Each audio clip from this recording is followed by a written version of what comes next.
Here is how to upholster an Ikea Kura bed. This is a really simple Ikea hack that can be done without any sewing and minimal tools. I'll share how to get a quilted look that involves sewing, but it's totally optional depending on what you want for your bed. You'll need an upholstery fabric or a fabric of your choice. I chose to use this great boucle from Hobby Lobby that was really inexpensive. Then you'll need batting, a hot glue gun, and extra hot glue, some scissors, and cardboard. I just used the cardboard that the bed came in and it worked perfectly. First, you'll cut out one long cardboard piece and 2 layers of batting to measure 9 by 74 inches for the long side of the bed. Next, cut 4 9 by 37 3/4 inch cardboard pieces and batting layers for the ends to measure 10 by 75 inches and 4 pieces to measure 10 by 38 3/4 inches. I cut these very close to the measurements of the actual bed so that the upholstered pieces could stay intact without too many tools. If you need to trim some of the cardboard later, you can totally do that. Lay out your upholstery fabric wrong side facing up. Then take 2 layers of batting and add it on top of the fabric. If you want to quilt the fabric, this is when you'll want to do that. So you'll take your fabric and your batting pieces pinned together to your sewing machine and sew vertical lines 5 inches apart before moving on to the next step.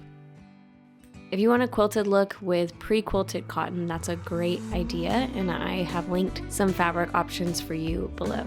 Now place the cardboard on top of these pieces. Starting on the long side, add some hot glue to the edges of the cardboard, doing a little bit at a time. Fold the fabric over the edge and press in place. Then keep moving along the long side to add glue and then press the fabric in place. Repeat this for the other long side, pulling the fabric tight to make sure it's smooth on the front. When you get to the shorter sides, cut a little square out of the ends to remove bulk.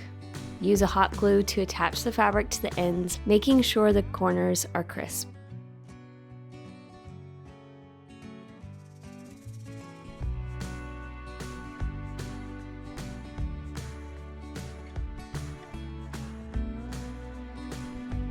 Repeat this for the opposite end. And now your upholstered panels are complete.